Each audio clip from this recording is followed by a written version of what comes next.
Namaskar, myself Dr. Payoli, Assistant Professor, Department of Philosophy, RDS College, Muzaffarpur.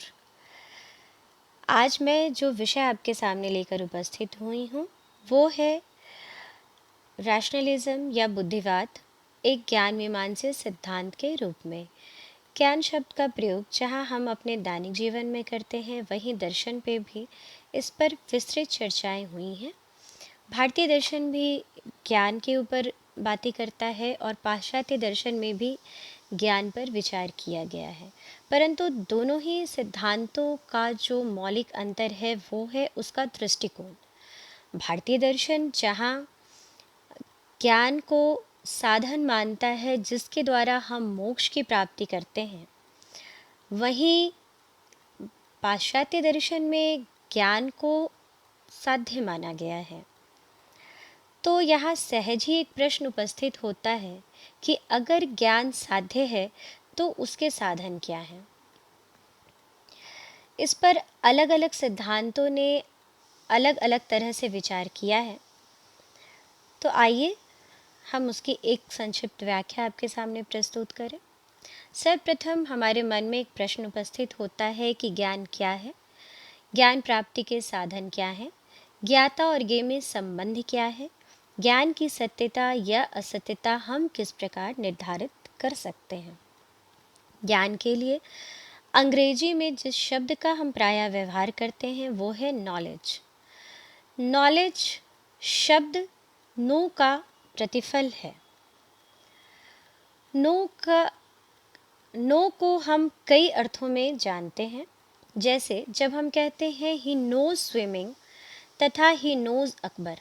यद्यपि यहाँ हमने एक ही क्रियापद नो का व्यवहार किया है, परंतु दोनों ही जगह नो शब्द अलग अलग अर्थ रखता है, अलग अलग चीज़ों को प्रदर्शित करता है। अपने पहले वाक्य में नो पद एक प्रकार के कला को जानने की सूचना देता है, वहीं दूसरे वाक्य में नो पद परिचयात्मक है। अतः जानना शब्द का प्रयोग कई अर्थों में किया जाता है, जैसे किसी वस्तु से परिचय या एक्वेंटेंस होना भी ज्ञान है। नॉलेज है संज्ञान, कॉग्निशन, अभिज्ञान, रिकॉग्निशन, स्मरण, रिकलेक्शन, अनुभव, एक्सपीरियंस। कभी कभी नो शब्द का प्रयोग विश या इच्छा के रूप में भी किया जाता है, जैसे जब कोई पिता अपने पुत्र के लिए यह कहता है कि मैं जानता हूँ कि इस वर्ष तुम पास करोगे, तो यहाँ जानना इच्छा या उसके विश को सूचित कर रहा है, नॉलेज शब्द को नहीं या ज्ञान शब्द को नहीं। फ्लिंट महोदय ने दर्शन को सर्वोच्च पदार्थों का सर्वोच्च ज्ञान माना है। स्पष्ट है कि दर्शन मूलतः ज्ञान है और ज्ञान विषयक चिंतन जिस शाखा में हम करते हैं उसे ज्ञान मीमांसा कहते हैं। ज्ञान मीमांसा के प्रमुख प्रश्न है, ज्ञान का लक्ष्य क्या है, ज्ञान की उत्पत्ति कैसे होती है, ज्ञान की प्रामाणिकता क्या है तथा ज्ञाता और ज्ञेय में संबंध क्या है आदि। इन प्रश्नों पर अलग अलग सिद्धांतों ने अपनी अलग अलग व्याख्याएं प्रस्तुत की हैं। मूलतः ज्ञान मीमांसा के क्षेत्र में हम 5 सिद्धांतों को स्वीकार करते हैं: बुद्धिवाद, अनुभववाद, समीक्षावाद, वास्तववाद तथा प्रत्ययवाद। यहाँ हम ज्ञान के सिद्धांत के रूप में बुद्धिवाद की चर्चा करेंगे कि जब बुद्धिवादी दार्शनिक कहता है कि ज्ञान का स्वरूप क्या है, ज्ञान की परिभाषा क्या है, तो वह क्या कहना चाहता है। बुद्धिवाद वह ज्ञान मीमांसीय सिद्धांत है जो ज्ञान के स्रोत के रूप में केवल बुद्धि को ही ज्ञान प्राप्ति का एकमात्र साधन स्वीकार करता है। बुद्धिवाद यथार्थ ज्ञान के लक्षण के रूप में केवल सार्वभौमिकता, यूनिवर्सैलिटी और अनिवार्यता, नेसेसिटी को स्वीकार करता है। अर्थात बुद्धिवाद के अनुसार यथार्थ ज्ञान वह है जो सार्वभौम और अनिवार्य है। सार्वभौमिक ज्ञान का अर्थ है वह ज्ञान जो सभी देश और काल में पाया जाए तथा अनिवार्यता का अर्थ है वह जो कभी भी असत्य ना हो।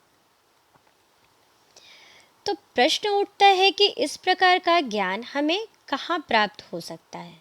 बुद्धिवादियों के अनुसार ऐसे ज्ञान की प्राप्ति केवल गणित में ही होती है। जैसे हम गणित में देखते हैं 2+2=4। इस ज्ञान या इस तरह का ज्ञान सभी कालों में सभी देशों में एक समान सार्वभौमिक और अनिवार्य रूप से सत्य होता है। यह ज्ञान सार्वभौमिक है तथा अनिवार्य भी है। यह सभी कालों तथा देशों में एक समान सत्य है तथा कहीं भी हमें इस ज्ञान का विरोधी ज्ञान देखने नहीं मिलता है। ज्ञान के साधन के रूप में बुद्धिवाद अनुभव को महत्व नहीं देता है। आगे बढ़ने से पहले हम बुद्धिवाद के कुछ और लक्षणों की विवेचना आपके सामने प्रस्तुत करेंगे। बुद्धिवाद वह ज्ञान मीमांसा सिद्धांत है जो ज्ञान में सार्वभौमिकता तथा अनिवार्यता को विशेष महत्व देता है। इनकी ऐसी पूर्व मान्यता है कि ज्ञान बुद्धि में जन्म के साथ ही हमारे मस्तिष्क में डाल दिए जाते हैं। हमारी बुद्धि की बनावट ही इस प्रकार से होती है कि ये इनेट प्रत्यय के रूप में, जन्मजात प्रत्ययों के रूप में हमारे मन में जन्म के पूर्व ही डाल दिए जाते हैं। अनुभव का कार्य केवल इतना होता है कि अनुभव के द्वारा इन प्रत्ययों का प्रकटीकरण होता है या हम इन प्रत्ययों को जान पाते हैं। अर्थात इन प्रत्ययों को अनुभव बुद्धि में निहित ज्ञान को स्पष्ट होने का मात्र एक अवसर प्रदान करता है। इससे अधिक बुद्धिवाद में अनुभव की चर्चा या अनुभव की उपयोगिता को स्वीकार नहीं किया जाता है। यही कारण है कि आगे चलकर बुद्धिवाद को एकांगी सिद्धांत करार दिया गया। वहाँ तक जाने से पहले हम इसके इतिहास पर एक संक्षिप्त विवेचना प्रस्तुत करेंगे। बुद्धिवाद का सर्वप्रथम विकास ग्रीक विचारकों यथा पाइमेनिडेस, हेराक्लिटस तथा डेमोक्रिटस के विचारों में हम देखते हैं। यहाँ इन्होंने स्वीकार किया है कि यथार्थ मूल तत्व शाश्वत और अपरिवर्तनशील है और उसका ज्ञान एकमात्र बुद्धि के द्वारा ही संभव है, क्योंकि इंद्रियां परिवर्तनशील हैं, इसलिए इंद्रियों के द्वारा हम इन ज्ञान की प्राप्ति नहीं कर सकते। आगे आधुनिक काल में बुद्धिवाद अपने विकसित रूप में डेकार्ट के विचारों में देखने के लिए मिलता है। आधुनिक काल के विचारकों यथा डेकार्ट, स्पिनोजा तथा लाइबनिज को शुद्ध बुद्धिवादी दार्शनिक के रूप में स्वीकार किया जाता है। पाश्चात्य चिंतकों में ये ऐसे नाम हैं जिन्होंने बुद्धिवाद की विस्तृत और बृहत व्याख्या प्रस्तुत करने का कार्य किया है। आधुनिक पाश्चात्य दर्शन में डेकार्ट ने ही सर्वप्रथम बुद्धि में निहित जन्मजात प्रत्ययों की बात की। उनके अनुसार हमारे मन के अंदर 3 प्रकार के प्रत्यय होते हैं: जन्मजात, अनुभव प्रसूत प्रत्यय तथा कल्पना प्रसूत प्रत्यय। डेकार्ट के अनुसार जन्मजात प्रत्यय वैसे प्रत्यय होते हैं जो हमारी बुद्धि में जन्म से ही उपस्थित रहते हैं। उन्हें हम कहीं बाहर से प्राप्त नहीं करते, बल्कि ईश्वर सृष्टि के समय ही हमारी बुद्धि में इसे डाल देता है और अनुभव के द्वारा हम केवल इस ज्ञान को जान पाते हैं।